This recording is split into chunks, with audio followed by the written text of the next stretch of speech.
मेदिनि विश्वविनोदिनि नन्दनुते गिरिवरविन्ध्य शिरोदिनि वासिनि।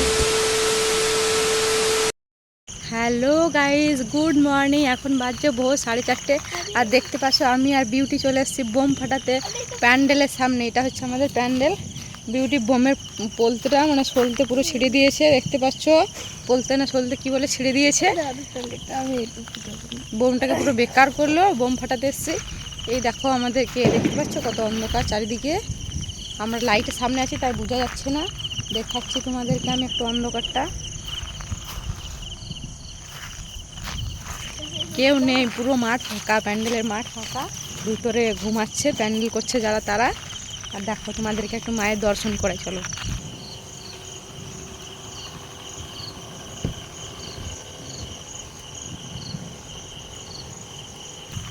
এখনো যেহেতু সবটা কমপ্লিট হয়নি তাই আমি তোমাদেরকে একটু বাইরে থেকে দেখালাম, মায়ের দর্শন করালাম।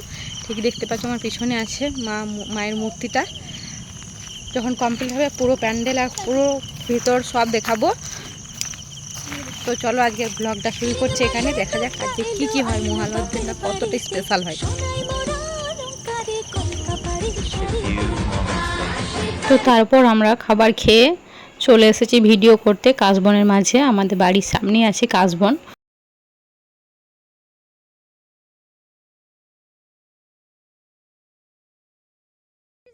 আর আমার সাথে চলে এসেছে আমার পুপু, সবসময় যে থাকে, না থাকলে চলবেই না। আর এখানে এসে সব সাজুগুজু করে এসে বলছে আর ভিডিও করবে না, বাড়ি চলে যাবে, বিরক্ত করছে। তো তাই ওকে ওর মা নিয়ে বাড়ি চলে যাবে একটু পরেই। আর পুপু বাড়ি চলে গেলে আমরাও আর কয়েকটি মাত্র ভিডিও করেছিলাম, তারপরে চলে এসেছিলাম। তো চলো কিছু ভিডিও দেখাই। আর আজকের এই মা দুর্গার যে ভিডিও শ্যুট হচ্ছে সেটা শুধুমাত্র আমার দাদা এবং আমার বোন বিউটির জন্যই সম্ভব হয়েছে, কারণ ওরা না থাকলে আজকে এই ভিডিওটা করতেই পারতাম না আমি। তাই ওদেরকে অনেক থ্যাংক ইউ। আর এখন আমাদের ভিডিও করা শেষ হয়ে গেছে কাশবনে। তাই আমরা হেঁটে হেঁটে চলে আসছি প্যান্ডেলের দিকে। আমাদের বাড়ির সামনে প্যান্ডেল। তো চলো প্যান্ডেলে যাই, তারপরে দেখা হচ্ছে। 2 hours later.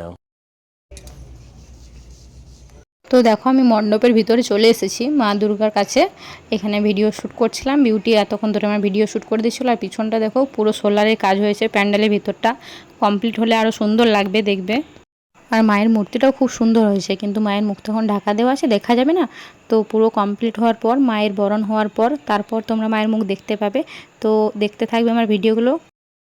আর আমি প্যান্ডেলে যখন শ্যুট করছিলাম, বিউটি আমার ক্যামেরা ধরেছিল, আমি যখন হাঁটছিলাম ভিডিও বানাচ্ছিলাম। তো ওখানে অনেক ছেলে ছিল, তো সবাই যাভাবে তাকাচ্ছিল, খুব লজ্জা লাগছিল। কিন্তু কিছু করার নেই, ভিডিও করতে গেছি, লজ্জা পেলে তো চলবে না। তো তাই আমি কিছু না ভেবে ভিডিও করে যাচ্ছিলাম। কেন কি মা আছে, মায়ের সামনে ভিডিও করতে লজ্জা নেই, তাই মায়ের সামনে ভিডিও করছিলাম। তো এখন আমার ভিডিও করা শেষ হয়ে গেছে, এখন বাড়ি যাব, খাবার খাবো, আর বিকালের কিছু কাজ আছে সেগুলো করব। 2 hours later. তো আমি তোমাদেরকে বলেছিলাম যে আমার বিকালে কাজ আছে। বিকালে কাজ হচ্ছে এটাই, শপিং করা। চলে এসেছি আমি বাজারে শপিং করতে। তো দেখতে পাচ্ছ আমি চলে এসেছি মেট্রোতে, সেখানে আমি বাজার করব। আর কি কি কিনবো এখন দেখাবো না কিন্তু, কারণ দেখিয়ে দিলে কিছুই সারপ্রাইজ থাকবে না, তাই না। আর এখন আমরা বাড়ি চলে যাবো, কি টাকাটা শেষ হয়ে গেছে। তো চলো বাড়ি যাই, সন্ধ্যায় দেখা হবে, tata. A few moments later. আর দেখতেই পাচ্ছ বাড়ি চলে এসেছি। বাড়িতে একটু রেস্ট করার পর বাইরে এলাম। তো বাইরে দেখি সব লাইটগুলো দিয়ে দিয়েছে প্যান্ডেলের সামনে। আর জায়গাটা খুব সুন্দর লাগছে, তোমরা দেখলেই বুঝতে পারবে। দেখতেই পাচ্ছ কত সুন্দর লাগছে প্যান্ডেলের সামনেটা। আর এই পাশে হচ্ছে আমাদের বাড়িটা। এতটা ভালো লাগছে বলে বোঝানো যাবে না সন্ধ্যাটা।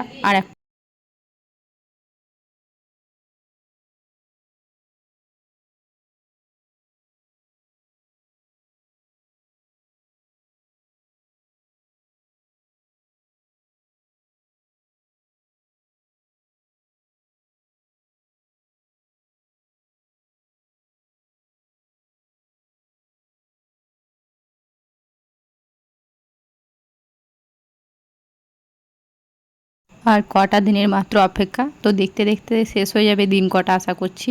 তো চলো আজকের ব্লগটা এখানেই শেষ করছি। আর সবাই খুব ভালো থেকো। দুর্গাপুজোতে সবাই কি কেনাকাটা করলে সবাই আমাকে জানিও। টাটা, পরের দিন দেখা হবে নেক্সট ভিডিওতে।